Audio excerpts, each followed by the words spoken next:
براد بيت خان جينيفر انستون مع انجلينا جولي. هل جينيفر انستون اسمها وحش؟ لا.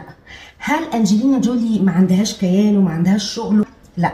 ان لو خدنا بالنا احنا هنا في باترن ان هو شخص مش لويال، وده اللي انت لازم تفهميه قبل ما تقولي لنفسك هو يمكن عشان شكلي مش حلو، يمكن عشان زي ده، يمكن عشان مش ناجحه زيه، علشان كده خاني، عشان كده سابني، عشان كده طلع انه كان مرتبط بواحده وهو معايا.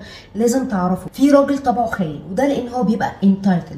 انا كتير على اي واحده انا شايف ان هي مش فاهماني، هي ما بتبسطنيش. هو طبعا مش مقدر ان زي ما انت في بعض الحاجات فيها مش بتبسطك، هي كمان في بعض الحاجات فيك ما بتبسطش.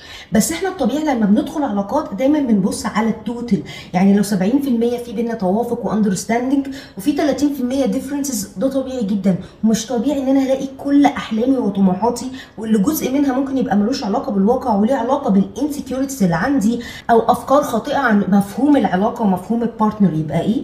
كل الحاجات دي انا ببقى متوقع ان انا الاقيها في شخص، وطبيعي مش هلاقيها في شخص. فايه اللي بيحصل؟ ان انا عندي قابليه ان انا اروح اخون عشان انا انتايتلد، ولو انت مش كفايه فانا ممكن اعرف عليكي 3 لغايه لما احس ان انا كفايه.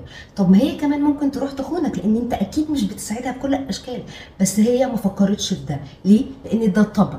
فلو في شخص خانك ما تقعديش تظلمي في نفسك، فكري انت ازاي تتعافي من التجربه دي. حسيتي ان انت محتاجه لحد يدعمك نفسيا لان في بعض التصرفات اللي انت بتعمليها ممكن يبقى فيها تسامح زياده شويه، انت شايفه نفسك استحقاقك قليل او شايفه نفسك اقل، فممكن تبقي عارفه ان يبص لحد تاني ومكمله.